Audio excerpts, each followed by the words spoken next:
সম্মানিত দর্শক, আমন্ত্রণ জানাচ্ছি মেট্রোসেম টু দ্য পয়েন্ট অনুষ্ঠানে। আমি তারিকুল ইসলাম মাসুম।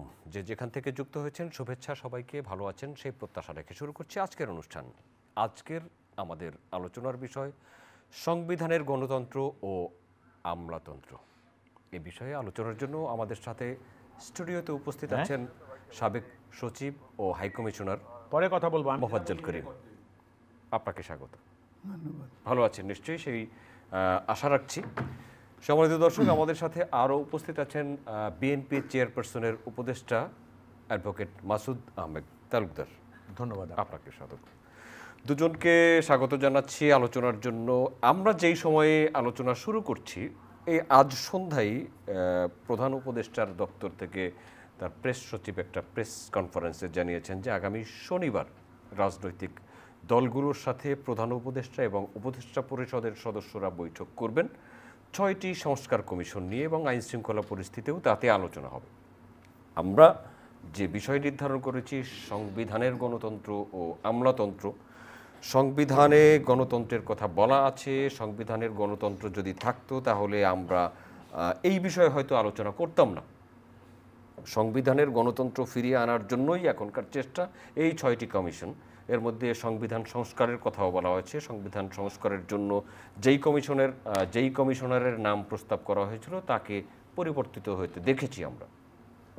আবার আমলাতন্ত্রের মধ্যে অস্থিরতা আমরা দেখেছি। জেলা প্রশাসক বা ডিসিদের নিয়োগ ক্ষেত্রে শুরু করে 3 কোটি টাকার একটা চেকের কথা শুনেছি। একজন সচিবকে নিয়োগ দেওয়া হয়েছে, আবার ওএসডি করা হয়েছে। অন্য মন্ত্রণালয়ের আরেকজন সচিবকে নিয়োগ দেওয়া হয়েছে, তাকে ওএসডি করা হয়েছে। এই যে একটা অস্থির সময় যাচ্ছে, এই সময়টা কি বাংলাদেশের মানুষের জন্য কল্যাণ কিছু বয়ে আনবে? মোফাজ্জল করিম স্যার, আপনাকে দিয়ে শুরু করতে চাই। আপনাকে অনেক ধন্যবাদ। এটা খুবই গুরুত্বপূর্ণ একটা প্রসঙ্গ নিয়ে আপনি শুরু করলেন। এই যে সময়টা যেটা যাচ্ছে, এটা তো আমাদের সমস্ত জাতির জন্যে একটা সম্পূর্ণ নতুন এবং খুবই একটা আমি বলবো আশাপ্রদ একটা ব্যাপার ঘটার মতো সময়, যেখানে মানুষ আশায় বুক বেঁধে বসে আছে যে এতদিন পর্যন্ত যে দুঃখ, কষ্ট, যন্ত্রণা, যে অনিয়ম, অত্যাচার, অন্যায় তারা দেখেছে, সেখান থেকে উত্তরণ হয়ে এখন বাংলাদেশের মানুষ স্বস্তির নিঃশ্বাস ফেলার, সামনে উন্নত একটা জীবন আসবে, সুন্দর সুষম একটা সময়। আর গত 15-16 বছর যাবৎ যে অনিয়ম, অত্যাচার, অন্যায়ের মধ্য দিয়ে তারা যাচ্ছিল, যে জ্বালা যন্ত্রণায় ভুগছিল, সেখান থেকে একটা উত্তরণ হবে, এটাই তো প্রত্যাশা। এবং এরই প্রেক্ষিতেই কিন্তু এই যে গণজাগরণ যেটা হলো, এবং গণজাগরণের সূচনা করলো কারা? যে আমাদের নবীন প্রজন্মের যারা সেই তরুণরা, সেই তরুণদের উপরে আস্থা, আশ্বাস স্থাপন করার সমূহ লক্ষণ দেখা গিয়েছিল তাদের কথায় বার্তায়, তাদের আশ্বাস ইত্যাদিতে।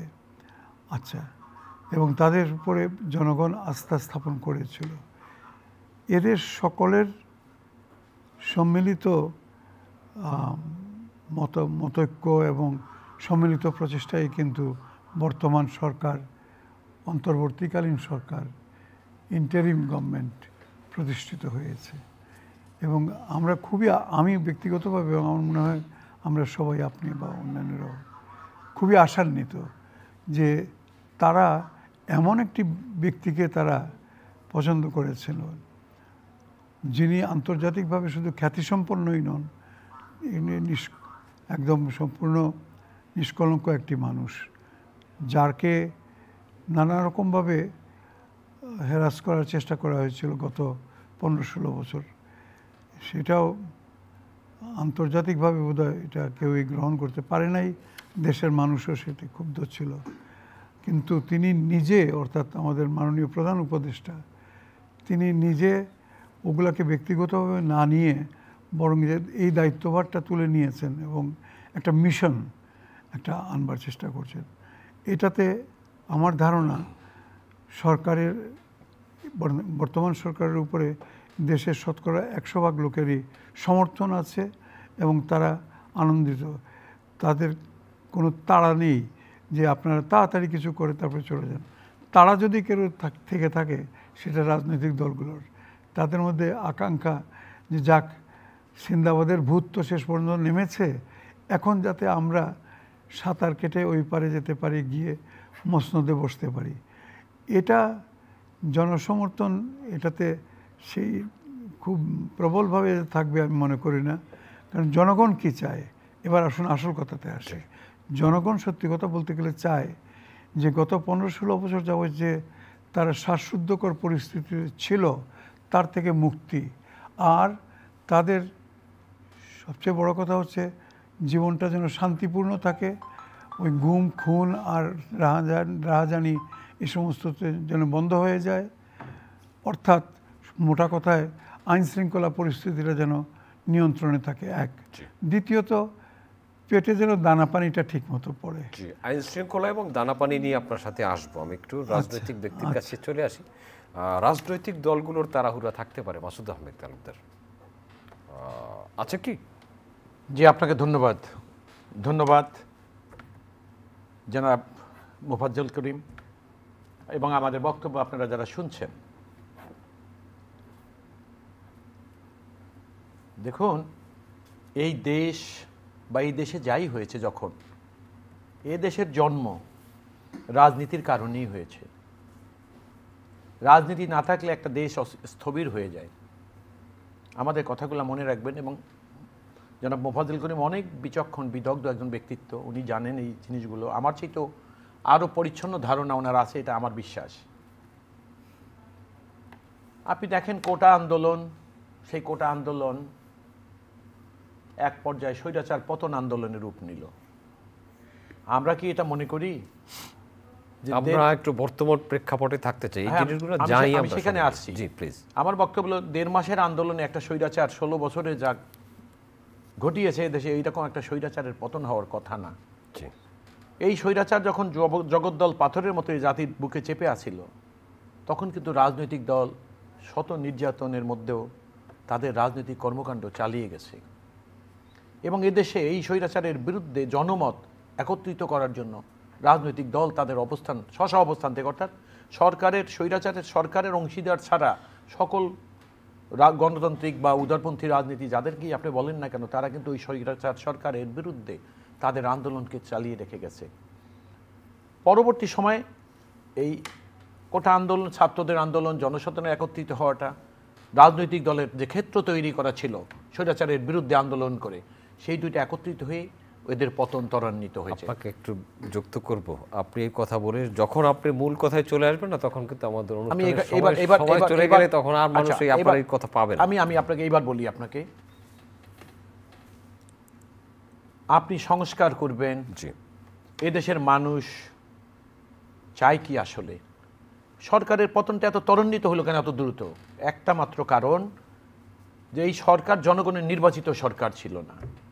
জনগণ দেখেছে নির্বাচন প্রথা, নিজেদের দ্বারা নিজেদের সরকার নির্বাচনের যে পদ্ধতি ছিল, মানুষ ভোট দিয়ে সরকার বানানোর যে নিয়ম ছিল, সেগুলোকে নির্বাচনে দিয়ে দিয়েছে।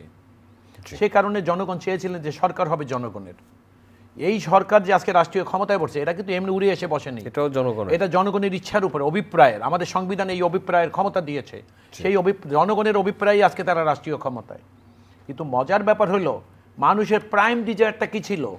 হ্যাঁ, মানুষ পিস, জন্মগত অধিকার মানুষের নিরাপত্তাগুলো মানুষের জন্মগত অধিকার। এটা রাষ্ট্রের অধিষ্ঠিত সরকার তারা এগুলো নিশ্চিত করবে, এটা খুব স্বাভাবিক।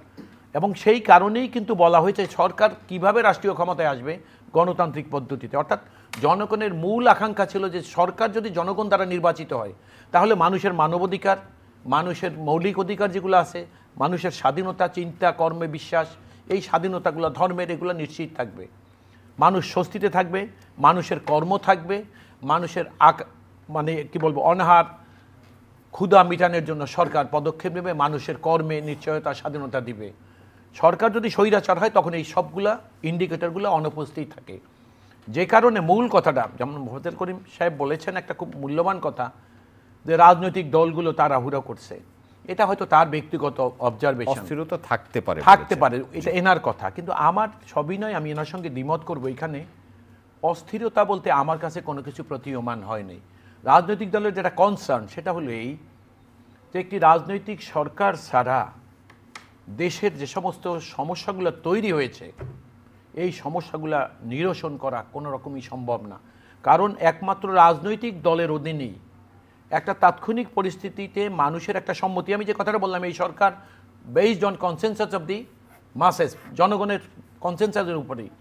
এখন এই সরকার জনগণকে প্রতিনিধিত্ব করে রাজনীতিবিদরা, সেই কারণে রাজনীতিবিদদেরকে রাষ্ট্রীয় ক্ষমতায় আসতে হবে। এখন রাষ্ট্রীয় ক্ষমতায় কিভাবে আসবে তারা? নির্বাচনের। তো নির্বাচনের যে সকল অন্তরায় স্বৈরাচার সরকার তৈরি করে দিয়েছে সেইগুলোকে নিরসন করার দায়িত্ব কিন্তু এই সরকারের। সুতরাং রাজনৈতিক সরকার যদি মনে করে যে আগামী পরশুদিন ইলেকশন দিতে হবে, 3 মাস পর ইলেকশন দিতে হবে, 6 মাস পর ইলেকশন দিতে হবে, আমার মনে হচ্ছে কোনো রাজনৈতিক দলই তা মনে করে না। কিন্তু রাজনৈতিক দল এটা মনে করে যে এই সরকারকে গ্রহণযোগ্য নির্বাচনের যে সকল অন্তরায় আছে সেগুলা যতটা যুক্তিসঙ্গত সময়ে দূর করে যায় একটা গ্রহণযোগ্য নির্বাচনের মাধ্যমে। এবং এটা আপনি দেখবেন আমাদের দেশের সেনাবাহিনী প্রধান যারা এই সরকারের দোজুয়ার ভার্চুয়ালি পাইলটিং এবং এই সরকারকে অর্থাৎ স্বৈরাচারের সপক্ষ ত্যাগ করার কারণেই সেনাবাহিনী জনগণের পক্ষে আসার কারণেই কিন্তু স্বৈরাচারের পতন ত্বরান্বিত হয়েছে, এই কথাটাও আমাদের মাথায় রাখ। সুতরাং তারাও কিন্তু বলেছে যে আজকে থেকে 1.5 বছর পরে একটা নির্বাচিত সরকারের কাছে ট্রানজিট হবে পাওয়ার। আমি এক লাইন। আর বিএনপি দেখেন কি বলেছে, আমরা তাড়াহুড়া করতে চাই না, এই সরকারকে আমরা সময় দিতে চাই। এই সরকারের যে সকল অন্তরায় অতীত সরকার করে গেছে একটা ফেয়ার প্লের জন্য, একটা ডেমোক্রেটিক প্রসেস ফিরে আনার জন্যে আমরা চাই সেই অন্তরায়গুলো এই সরকার দূর করে একটা গ্রহণযোগ্য নির্বাচনের মাধ্যমেই সরকার ক্ষমতা হস্তান্তর করবে। স্যার, আপনি বলছিলেন দানাপাড়ি এবং আইন শৃঙ্খলার কথা। আমি শুরুতে বলেছিলাম যে সচিব নিয়োগের ক্ষেত্রে একদিন খাদ্য সচিব ইলাহি দাদ খানকে নিয়োগ দেওয়া হলো, আবার পরের দিন তাকে বাতিল করা হলো। আবার ভূমি সচিবকে ওএসডি করা হয়েছে, নতুন একজন ভূমি সচিবকে নিয়োগ দেওয়া হয়েছে। এখন যারা রাজনৈতিক সরকার থাকুক বা না থাকুক, দেশটাকে চালিয়ে রাখে যেই আমলাতন্ত্র, সেই আমলাতন্ত্রের মধ্যে যদি এই অস্থিরতা থাকে তাহলে মানুষ যেই প্রত্যাশা, যেই দানাপানির কথা আপনি বলেছেন বা যেই আইন শৃঙ্খলার কথা বলেছেন তা কি কাঙ্ক্ষিত মাত্রায় পাবে? আচ্ছা, অস্থিরতাটা কি আমলাদের মধ্যে না আমলাদের বসদের মধ্যে? এটা হলো কথা। আমি সেই বিষয়ে আপনার কাছে শুনতে চাচ্ছি। হ্যাঁ, ওটাই বলছি। এখানে কিন্তু আপনি আমলাদের যত বদনামি থাকুক না এটা বলতে পারবেন না যে তারা আমরা এই পদে বসবো না, কালকে আমাকে অন্য জায়গায় দেন, এইটা এই সমস্ত নয়। তাহলে সরকার অর্থাৎ বর্তমান অন্তর্বর্তীকালীন সরকার যারা আমলাদের এখন চালানোর দায়িত্বে আছেন তাদের মধ্যে বোধহয় একটু সংশয়, একটু অস্থিরতা এটা লক্ষ্য করা যাচ্ছে। তা না হলে পরে এই যে উদাহরণস্বরূপ আপনি বললেন, আমিও ঘটনাচক্রে আমি এই অফিসারটিকে চিনি, এককালে আমার সহকর্মী ছিল, খাদ্য সচিব যাকে নামটা ইলাহি দাদ খান বলেই ফেলেন। এলাহি দাদ, হ্যাঁ, এলাহি খুব ভালো অফিসার, আমার দৃষ্টিতে ভালো অফিসার, এবং তার লেখাপড়াও খুব ভালো, প্রচুর বই টই রাখে, পড়ে। তো তাকে নিয়োগ দিয়ে আবার সঙ্গে সঙ্গে এর কারণটা আমি বুঝলাম না। কারণ এইভাবে যদি আমরা মানে বা ঠকবাজতে গা উজাড় বলে একটা কথা আছে, প্রথম দিকে স্বরাষ্ট্র সচিব নিয়োগ দিকেও কিন্তু তাকে বাতিল করা হয়েছে। হ্যাঁ, সেটা আবার ভূমি সচিবকেও ওএসডি করা হয়েছে। তো সেই জন্যে কিছু করার আগে একটু ভালো করে চিন্তা ভাবনা করে তারপরে করে ফেলা উচিত। তা না হলে পরে আপনার মধ্যে বা আমার মধ্যে কোনো প্রতিক্রিয়া এটার হবে না। সাধারণ মানুষ ভাববে, কি ভাববে, বলে আরে এরা কি পাগলামি শুরু করেছেন, সকালে একজনকে দিচ্ছে, বিকালে একজনকে দিচ্ছে। সাধারণ মানুষের কাছে এটা না আবার একটা পাগলামির মতো মনে হয়। তা নয়, প্রশাসন কোনো পাগলামি নয়, প্রশাসন কোনো অস্থিরতার ব্যাপার নয়। ধীরে সুস্থে এটাকে, বিশেষ করে জনপ্রশাসনটা, যে জনপ্রশাসনের সঙ্গে আমি প্রায় 40 বছর যুক্ত ছিলাম, সেখানে আপনাকে বাছাই করবেন যখন কাউকে কোনো পদের জন্য, অগ্রপশ্চাৎ বিবেচনা করে সব কিছু দেখে তার যোগ্যতা, তার অভিজ্ঞতা, তার অতীত ইতিহাস ইত্যাদি দেখে তারপরে করুন। আর কেউ প্রস্তাব করলো সঙ্গে সঙ্গে হ্যাঁ বললাম, আবার আরেকজন বললো সর্বনাশ কী করেছেন, সঙ্গে সঙ্গে না বললাম। নো, এটা অস্থিরতার লক্ষণ। আচ্ছা, এখন আমি অন্য দিকটা বলি। এটা তো বললাম যে সরকারের দিকটা, অর্থাৎ আমলাদের চালক যারা তাদের। আর আমলাদের দায়িত্ব যেটা, সেটা কিন্তু আমি একটু ভালো করে জোর দিয়ে বলতে চাই। সরকার তো একটা আদেশ দিয়ে আমলাদের নিয়োগ দিলেন, দায়িত্ব দিয়ে দিলেন, কিন্তু দায়িত্ব পালন করতে গিয়ে আমার বর্তমান যে অনুজ প্রতিম সহকর্মীরা আছে, তাদের কাছে আমার স্বনির্বন্ধ অনুরোধ, আপনারা আপনাদের ওই গত 15-16 বছরের যে নিয়মকানুন যেভাবে ছিল, যেভাবে চলতেন, সেটা আপনারা মেহরবানি করে ভুলে যান। কিভাবে চলতেন? যে তখন একমাত্র অমুককে খুশি করতে হবে, অমুক যাহা বলিবেন তাহাই বেদবাক্য। ওই সিআরপিসিতে কী আছে, আর পেনাল কোডে কী আছে, বা ইয়েতে কী আছে, অন্য আইনে কী আছে, কি দরকার, উনি বলেছেন এটা যথেষ্ট। আচ্ছা, এক। দ্বিতীয়ত, কোনো দলের প্রতি প্রত্যক্ষ বা পরোক্ষভাবে আমি আমার আনুগত্য, কথাটা একটু কঠিন হয়ে যায়, মানে আমার একটু ইনক্লিনেশন বা আমার একটু স্নেহ, হ্যাঁ স্নেহ। প্রতিদিন এমন ছোট ছোট মুহূর্তগুলো তৈরি করে জীবনের গল্প। Hatil, live and relive. প্রদর্শন করব, এটা ঠিক না, এটা ঠিক না। যে কোনো আমলা, তিনি ছোট হন বড় হন, বড়দের তো দায়িত্ব বড়, বিরাট, তার একমাত্র আনুগত্য হচ্ছে রাষ্ট্রের প্রতি প্রথম, টু দি স্টেট লয়ালটি, এবং তারপরে জনগণ। কারণ রাষ্ট্র মানেই হচ্ছে কি জনগণ, জনগণ আছে তো রাষ্ট্র আছে। আল্লাহ না করে কোনো অলৌকিক শক্তির কারণে যদি হঠাৎ করে 17 কোটি যদি বিলীন হয়ে যায় বা অন্য কোথাও চলে যায়, আর এখানে শুধু 56,000 বর্গমাইল থাকলো, তাহলে তো আর রাষ্ট্র গঠিত হবে না। তো অতএব রাষ্ট্রের মালিক বলুন, রাষ্ট্রের ধারক বাহক বলুন, তা জনগণ। জনগণের যে একটা চাহিদা, সেইটা মতো কাজ করার জন্য আমি অনুরোধ করব। আর অবশ্যই একটু আগে যেটা বললাম, আপনার আমাদের বর্তমান অন্তর্বর্তীকালীন সরকার, তাদের লক্ষ্য হবে যে মানুষের প্রত্যাশা পূরণ। কারণ জনগণই আপনাদের বসে, কেউ ভোট দেয় নাই, কেউ আমেরিকা থেকে বা কেউ ভারত থেকে বা কেউ অন্য দেশ থেকে আপনাকে বসায় নাই। আপনাকে বসিয়েছে কারা? এদেশের তরুণ সমাজ এবং তাদের সহযোগী 17 কোটি মানুষ, তাদের প্রত্যাশা। আপনার কাছে আসবো স্যার। মাসুদ আহমেদ তালুকদার স্যার বলছিলেন যে কাউকে খুশি করার জন্য আমলাতন্ত্রের যারা আছেন তারা কাজ করবেন না, কিন্তু আমলাতন্ত্রে এই নিয়োগ, আবার প্রতিনিয়োগ, আবার কিছুক্ষণেই পরবর্তীতে এই সিদ্ধান্ত বদল, এখানে কি কাউকে খুশি করার চেষ্টা আছে? আগে হয়তো কাউকে ছিল, এখন কাউকে কি? দেখুন, আমি আপনাকে একটা কথা বলি। আপনি যে উদাহরণগুলো আমাদের কাছে উপস্থাপন করলেন, যেটার আলোচনা আমাদের আহ্বান করলেন, আমাদের অংশগ্রহণ, কয়টা ঘটনা আপনি, 5টা ঘটনাও কিন্তু আপনি উপস্থাপন করতে পারেন নাই। 5টার বেশি উপস্থাপন করতে পারবো আমি। আপনি পারবেন, 10টা পারবেন, 50টা পারবেন। যদি তাই পারেন, আমি মনে করি এই এত বড় একটা ব্যুরোক্রেসির মধ্যে আজকে কি হচ্ছে, আজকে হচ্ছে এইটাই যে অতীত সরকার যে সকল ব্যুরোক্রেসির যে সমস্ত, অর্থাৎ আমলাদের মধ্যে যে সকল ব্যক্তিদেরকে যোগ্যতার চাইতে মোসায়েবি করাকে বেশি প্রাধান্য দিয়েছেন, যোগ্যতা যেখানে অবহেলিত ছিল, ওই সকল মোসায়েবরা কিন্তু এখনও সরকারের অনেক গুরুত্বপূর্ণ পদে বসে আছে। আমি একটু আপনার সাথে যুক্ত করি। এই এখন সিভিল প্রশাসনে যারা আছেন বা যাদেরকে ইমিডিয়েট পাস্ট যাদেরকে নিয়োগ দেওয়া হয়, তারা সবাই কিন্তু এই 15 বছর 16 বছর চাকরিতে ছিলেন। আমি আপনাকে ওই কথা, তারা সুবিধা নিক বা না নিক, আমি বলছি আমার কথাটা একটু শুনেন। অর্থাৎ গত সরকার যে সকল আমলাদেরকে পদায়ন করে গেছে গুরুত্বপূর্ণ পদে, তারা বেশিরভাগ এখনও সেখানেই আছেন। এবং মজার ব্যাপার হলো, এই সরকার যে সিদ্ধান্ত নিচ্ছে এবং সিদ্ধান্ত পরিবর্তন করছে, সেগুলোও কিন্তু ওই সকল আমলাদের উপস্থাপনা বা প্রস্তাবিত মতে।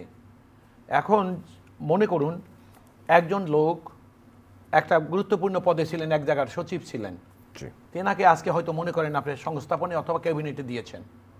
এখন ওই সচিব একটা প্রস্তাবনা করছেন, ওই সচিবের গত সময়টা দেখেন না, উনি কোথায় ছিলেন।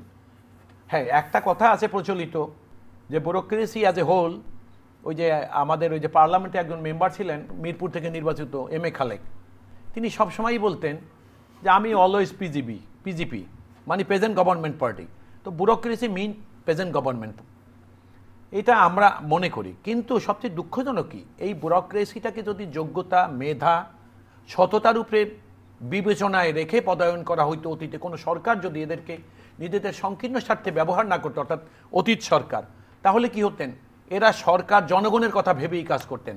কিন্তু দেখা গেল কি, এই সকল আমলারা কি করেছেন, এরা যেটা করেছেন একটা রাজনৈতিক দল বা দলীয় সরকারকে তুষ্ট করার চেষ্টা করেছেন। সেই সকল মানুষ যে যত তোষামদে চ্যাম্পিয়ন ছিলেন সে তত ভালো পদে অধিষ্ঠিত হয়েছেন, তারা কিন্তু চাকরি থেকে খুব অল্প সংখ্যক বাদ গেছেন, এখনও তারা আছে। সম্মানিত দর্শক, থাকুন আমাদের সাথে, আমরা আছি চ্যানেল আইয়ের অনলাইন প্ল্যাটফর্মে। জি বলুন। বলে যাব? জি। আচ্ছা, এখন হলো কি, ওই সকল আমলারা তারা সময়ের সাথে তাদের আউটওয়ার্ড কথাবার্তা চেঞ্জ করে ফেলেছেন, কথা হয়তো ভিন্ন ধরনের সুরে বলেন, কিন্তু তাদের মন মানসিকতার কতটা পরিবর্তন হয়েছে তা কর্ম যখন আমরা নিরপেক্ষভাবে বিশ্লেষণ করি তখন আমরা বুঝতে পারি যে আসলে এই যে সংস্কার বলি না, আমাদের দেশের সবচেয়ে বড় সংস্কার তো মানসিকতার সবচেয়ে বড় সংস্কার দরকার। এ দেশকে আপনি দেখুন, একজন আমলা জনাব মোফাজ্জল হোসেন, উনি অত্যন্ত সিনিয়র সচিব হিসেবে পরবর্তী সময় অন্যান্য গুরুত্বপূর্ণ দায়িত্ব পালন করেছেন।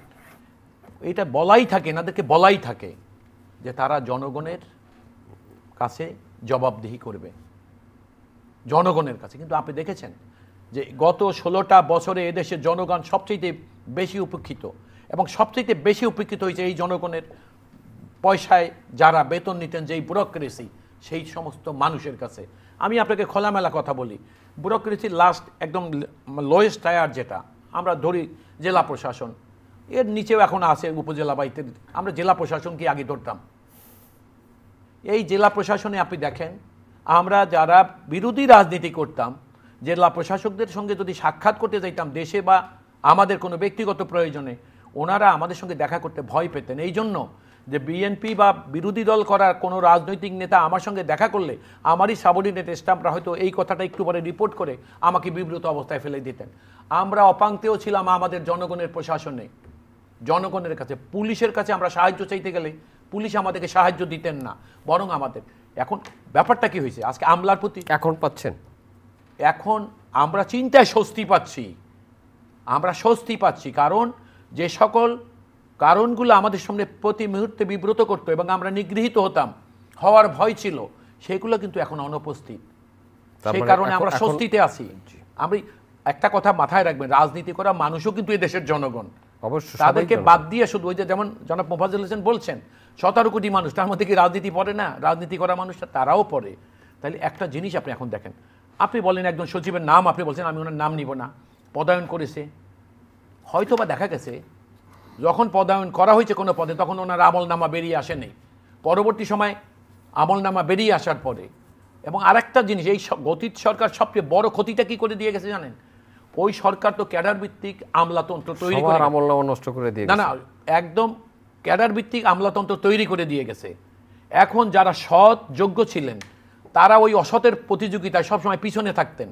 একটা পর্যায়ে তাদেরকে অবস্থান পরিবর্তন করতে হয়েছে। এই কারণে অনেকে করেন না, যারা করেন নাই তারা বছরের পর বছর 10 বছর 15 বছর 18 বছর ওএইচডি থেকে গেছেন, এবং ওই ওএইচডি থেকেই তারা অনেকে রিটায়ার করেও চলে গেছেন। তো এখানে সমস্যাটা যেটা আমার কাছে মনে হয়েছে, সৎ লোকদের সবচেয়ে বেশি বিড়ম্বনা ছিল আমলা। এবং আমি এখনো বলে দিচ্ছি, আমি এখনো বলে দিচ্ছি, এই যে আমলাতন্ত্র যারা আজকে আছে, গুটি কয়েক আমলা, আপনি পুলিশ প্রশাসনে দেখেন 10 জনের বেশি আর আপনি চরিত্রহীন করাপ্ট কাউকে পাবেন না। গত সরকারের 18টা বছরে যারা এই সরকারকে পুলিশকে জনগণের বিকল্প করেছিল ভোট দিতে, তারা কিন্তু কেবলমাত্র আপনি হিসাব করে দেখেন পুলিশের মাত্র 10-12 জন 15 জন অফিসার, তারা কিন্তু এই পুলিশ বাহিনীটাকে মুখে কালিমা লেপন করে তাদের ঐতিহ্যের মুখে।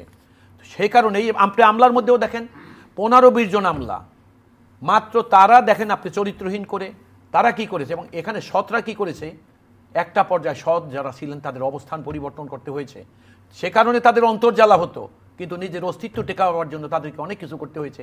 আমার ব্যক্তিগত ধারণা থেকে আমি এটা বলছি। আসবো আপনার কাছে। মাসুদ আহমেদ তালুকদার একটা অত্যন্ত সুন্দর কথা বলেছেন, মানসিকতার সংস্কার দরকার। সেই সংস্কার শুধুই আমলাদের না, শুধু রাজনীতিবিদদের না, আমি মনে করি আপনার ভাষ্য অনুযায়ী 17.5 কোটি মানুষের। মানে উনি তো বলতে চাচ্ছেন যেটা যে মানসিক পরিবর্তনটা, এই তো মানসিকতার সংস্কারের কথা বলেন। এটা ঠিকই, এটা ঠিকই, তবে এটা চট করে এখন আসবে না, বিশেষ করে এই মুহূর্তে তো আসতেই পারে না। কারণ যে আমলাতন্ত্র বলেন বা যে প্রশাসনে যে যেখানে আছে, পুলিশই বলুন আর অন্যান্য যেখানে আছেন, তারা গত 15-16 বছর যাবৎ তারা মন মানসিকতার দিকে তাকায় নেই, তাকাইছে ওই উপরের মহল থেকে কি নির্দেশ, কি গায়বী আওয়াজ কি আসলো, কি ওহিনাজিল হলো, এটার দিকে। এইটাই সর্বনাশ করে গেছে। এবং আমি আমার কিছু কিছু কলাম টলাম লিখেছি যে একটা কারুর পদায়ন করতে হলে, একজন সচিব নিয়োগ দিতে গেলে বা একজন জেলা প্রশাসক নিয়োগ দিতে হলে প্রথমেই কি ওর ডিএনএ টেস্ট করো, ডিএনএ টেস্ট করো, ডিএনএ টেস্ট করে দেখো যে সে কি ছাত্র জীবনে ছাত্রলীগ করতো না ছাত্র দল করতো, কিংবা পরবর্তী পর্যায়ে সে কি বিএনপির সমর্থক না আওয়ামী লীগের সমর্থক। এটা তো আমরা যখন চাকরি করেছি, ধরুন আজকে সেই ইয়ের কথা বলছি, বাংলাদেশের প্রথম দিকের কথা, প্রথম দিকে কিন্তু এরকম ছিল না, 70-এর দশক ছিল না। এমনকি যে হোসেন মাহমুদ এরশাদ সাহেব সম্বন্ধে নানা রকম কথাবার্তা বলা হয়, যে তার সময়ও প্রশাসনের সম্বন্ধে কিন্তু কোনো খারাপ মন্তব্য কেউ কোনোদিন করতো না। কারণ তিনি জানতেন যে আমি ভালো করি মন্দ করি, উন্নয়নের চেষ্টা করি, আর দেশের যাই করি না কেন প্রশাসনকে নষ্ট করতে দেওয়া চলবে না। কিন্তু এই সরকার 15-16টা বছরে সেই কাজটা একদম করেই ছাড়লো, প্রশাসনটাকে শেষ করে দিল। কিভাবে শেষ করলো?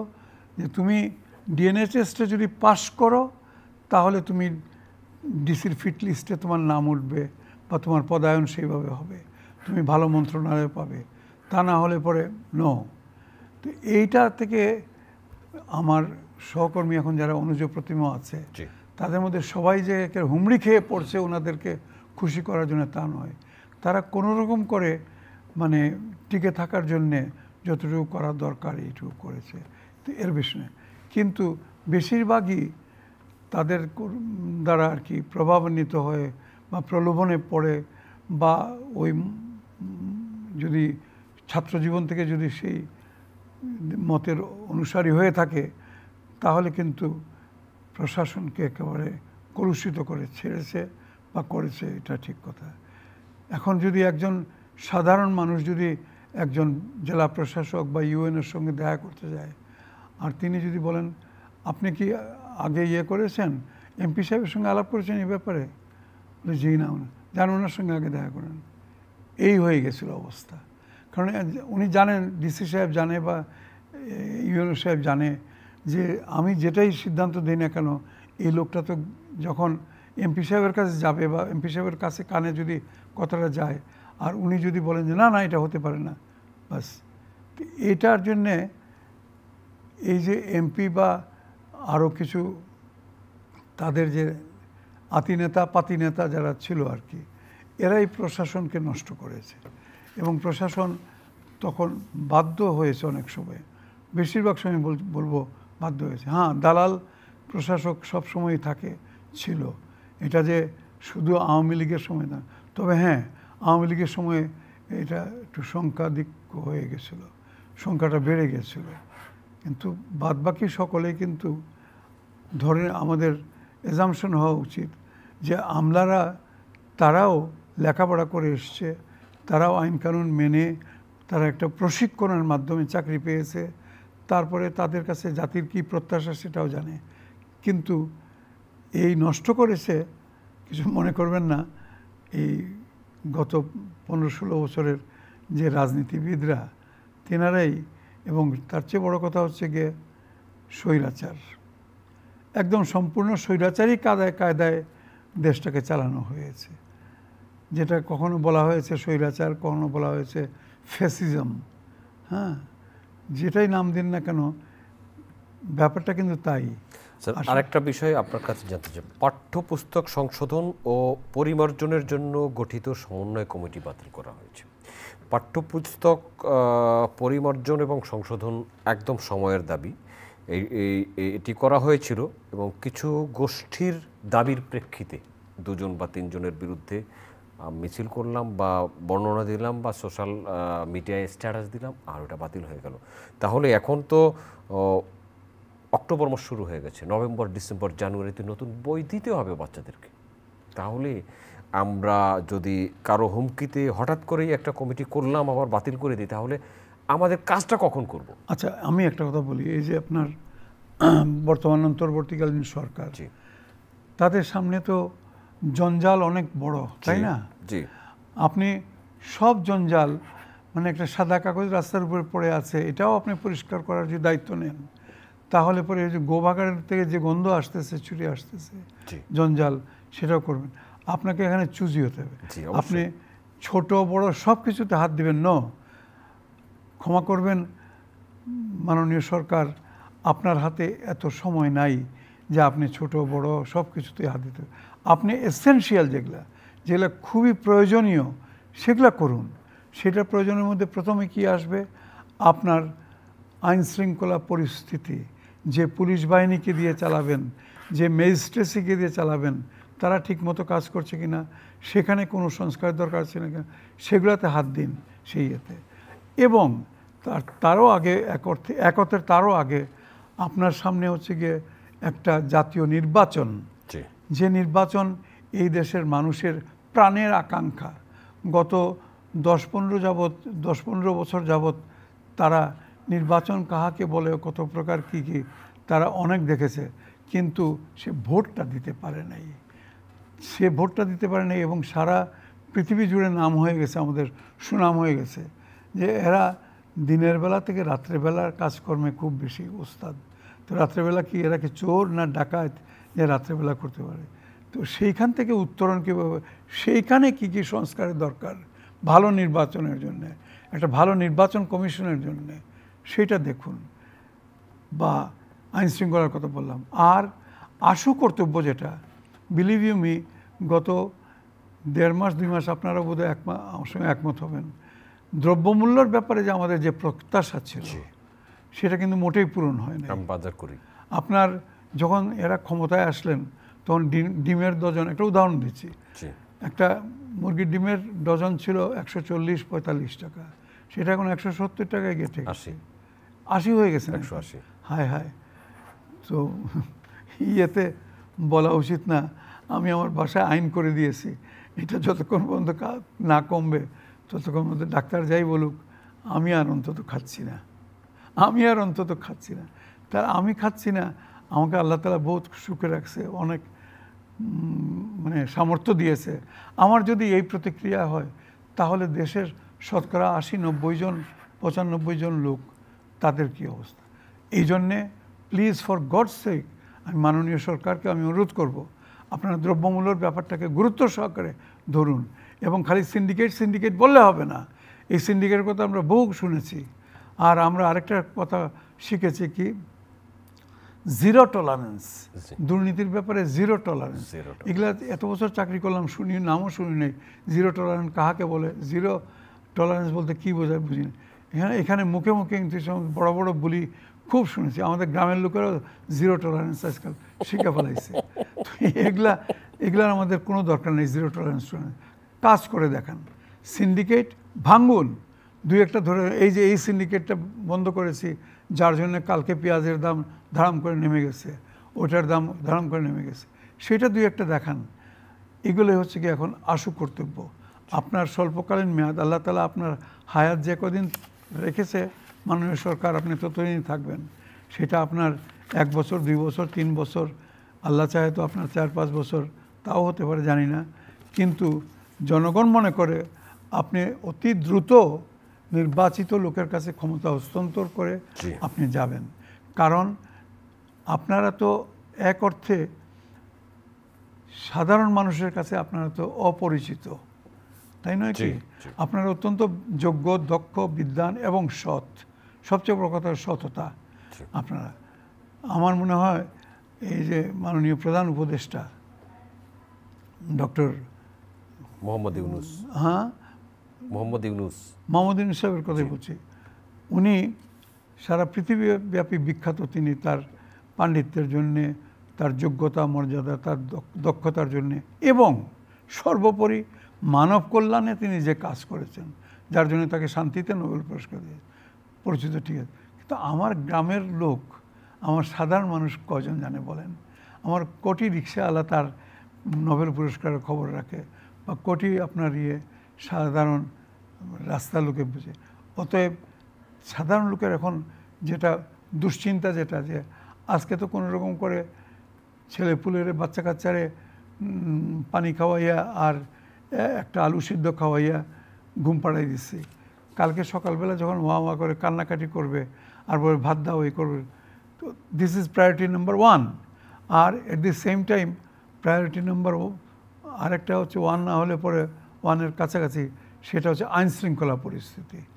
আইনশৃঙ্খলা পরিস্থিতিটা খুবই খারাপ হয়ে গেছিল ওই হেলিকপ্টার যুগে পলায়নের পর, যে আর কি উনি তো স্মার্টনেস কাহাকে বলে দেখাই দিয়ে গেলেন, তাই না তালুকদার সাহেব?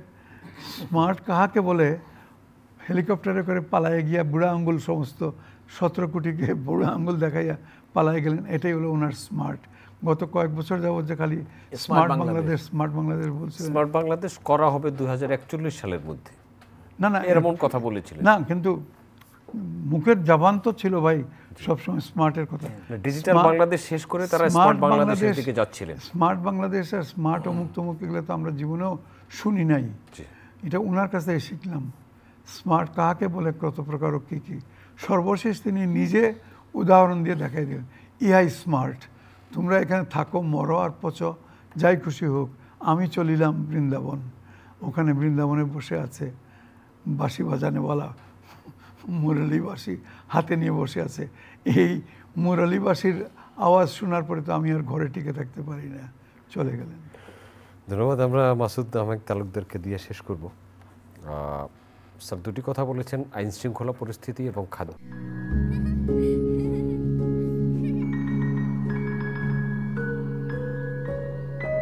প্রতিদিন এমন ছোট ছোট মুহূর্তগুলো তৈরি করে জীবনের গল্প। Hatil, live and relive. দ্রব্যের মূল্য নিয়ন্ত্রণ, সেজন্য আপনার দেখুন, পরামর্শ সরকার? যা বলি আমরা, জি, অতীতকে বাদ দিয়ে আসলে কিছু বলা যাচ্ছে না, বলা সম্ভব না। আপনারা দেখেন, এই সরকার যখন ক্ষমতায় আসছে, আপনি দেখেন আমরা খুব বেশি সময় পাবো না, না প্রায় 10 দিনের মতো জি, কোনো থানায় কোনো পুলিশ ছিল না, জি, রাতে কোনো পাহারা দিত না, এখন কি করতে হবে? রাস্তায় ট্রাফিক ছিল না। এই যারা আন্দোলন সব ফেরত আসছে এখন, তারা সব এগুলো সবাই মিলে করেছে। এদের অভিজ্ঞতা কতটুকু আছে সেগুলো আমাদের সকলের কাছে জানা। একটা দেশের, আমি আবার অতীতে কেন বারবার ফিরে যাই, দেখেন ওই সরকার কি করে গেছে। তারা সকল ক্ষেত্রে সিন্ডিকেট, ব্যুরোক্রেটদের মধ্যে সিন্ডিকেট, ব্যবসায়ীদের মধ্যে সিন্ডিকেট, যেখানে যাবেন যেখানে তাকাবেন সিন্ডিকেট ছাড়া আর কিছু ছিল না।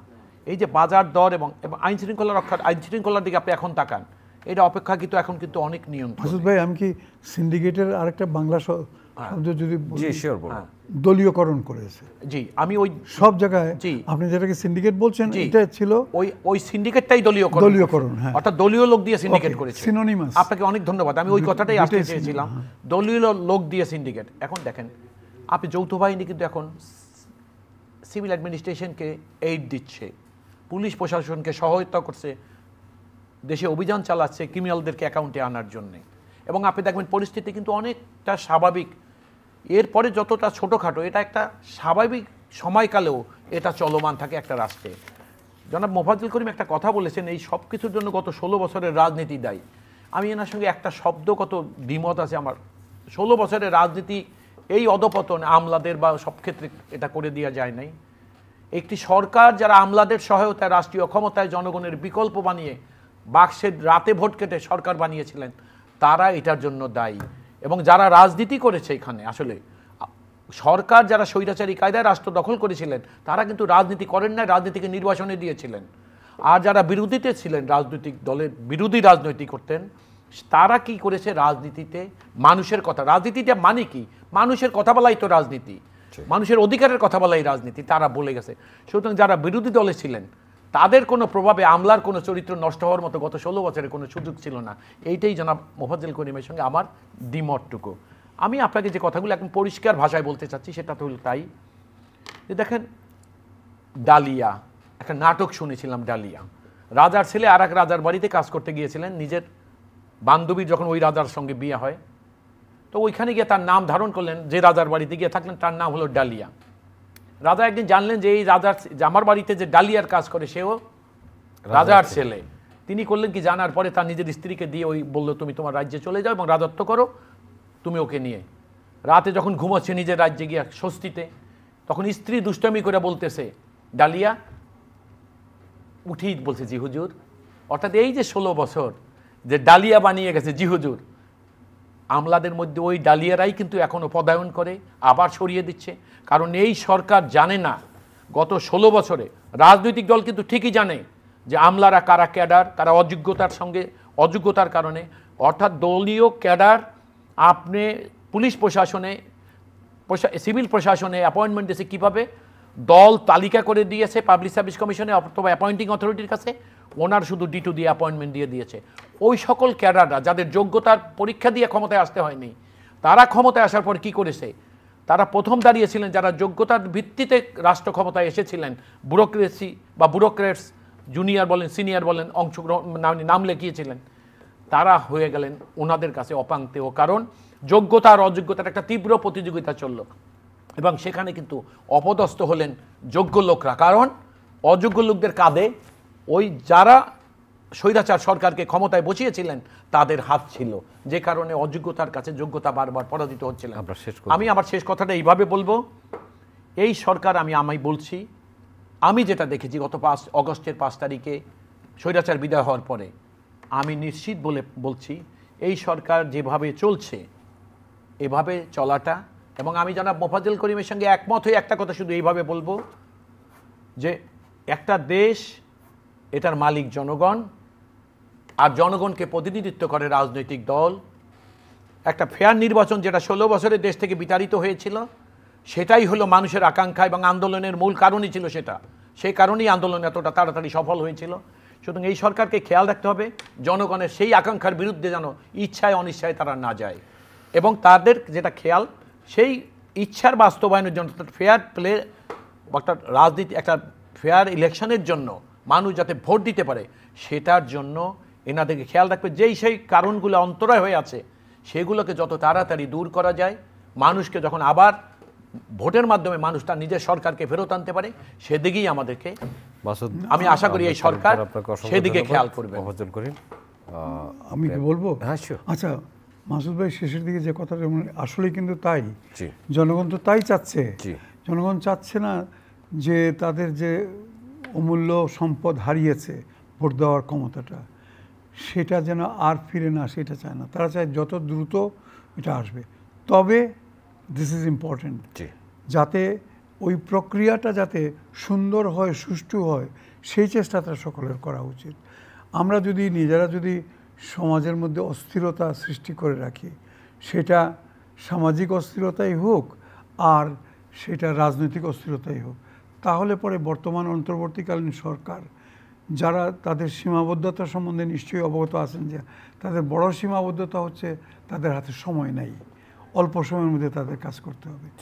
তাদের যাতে সেই রকম কোনো প্রতিবন্ধকতা অন্তত জনগণের মধ্যে থেকে, রাজনৈতিক দলগুলোর মধ্যে, সেইটার উপায়টা কি? আমি বেশ আগেও, কয়েকদিন আগেও বলেছি 2-3 বার, সংলাপ। এবং সংলাপ যে আর সহজ কথায় আলাপ আলোচনা। এমন তো না যে রাজনৈতিক নেতৃবৃন্দ, আওয়ামী লীগেরই হোক, বিএনপিরই হোক আর জামাতের যাই হোক, এরা বর্তমান সরকারের শত্রু, তা তো না। তারাও তো এই দেশের নাগরিক, তারাও এই দেশের মঙ্গল চান।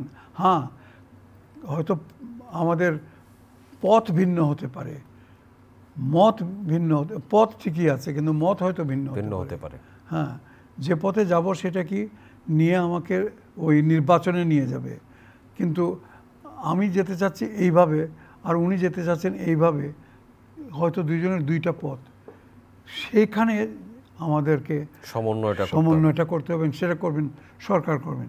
তার জন্য আলাপ আলোচনাটা দরকার। আমি একটা লাইন একটু বলবো, আমার একটা লাইন হলো এইরকম, এই সরকার একটা ফেয়ার ইলেকশনের মাধ্যমে জনগণের দ্বারা জনগণের সরকার নির্বাচন করাতে পারবে। এই কারণে যে একটা সরকার রাষ্ট্রীয় ক্ষমতায় থেকে, একটা পার্লামেন্ট বহাল থেকে আরেকটা নির্বাচন যে প্রথায় স্বৈরাচার সরকার করে গেছিলেন, এই সরকার সেটা হবে না এই কারণে যে এই সরকার নির্বাচনে স্টেক হোল্ডার হচ্ছেন না। সবচেয়ে বড় ব্যাপার হলো এই সরকারের কোনো অভিলাষ নাই, তারা নির্বাচন করবেন না, জাতীয় নির্বাচনে তারা অংশগ্রহণ করবেন না, সে কারণে তাদের দ্বারাই। আর সবচাইতে বড় ব্যাপার সবচাইতে বড় ব্যাপার সেটা মনে রাখতে হবে, অতীত সরকারের আমলে, স্বৈরাচার সরকারের আমলে জনগণ ভোট দিতে পারে নাই। এই সরকার যেটা করবেন, জনগণ যদি ভোটে অংশগ্রহণ করে, জনগণ, আমি আবারও বলছি, তখন কোন রাজনৈতিক দল অংশগ্রহণ করলো আর কি করলো না, তাতে কিন্তু সেই বিষয়টা কিন্তু গৌণ হয়ে যায়। ধন্যবাদ। সেই জন্য আমি বলছি জনগণ। এবং তার সঙ্গে যোগ করেন যে কোনো অবস্থাতেই এই সরকারকে তাহলে ব্যর্থ হতে দেওয়া চলবে প্রশ্নই না। আসে না, এই সরকার ব্যর্থ হবে না, কারণ তাদের তো দূরভিসন্ধি বা অভিলাষ নাই। অসংখ্য ধন্যবাদ। এই সরকার ব্যর্থ হবে না। এতক্ষণ আমাদের সাথে থাকার জন্য অনেক ধন্যবাদ। আগামী অনুষ্ঠান দেখার আমন্ত্রণ রইল। দেখা হতে পারে আগামী অনুষ্ঠানে। ভালো থাকবেন সবাই। আপনাদের সবার জন্য অনেক অনেক শুভকামনা।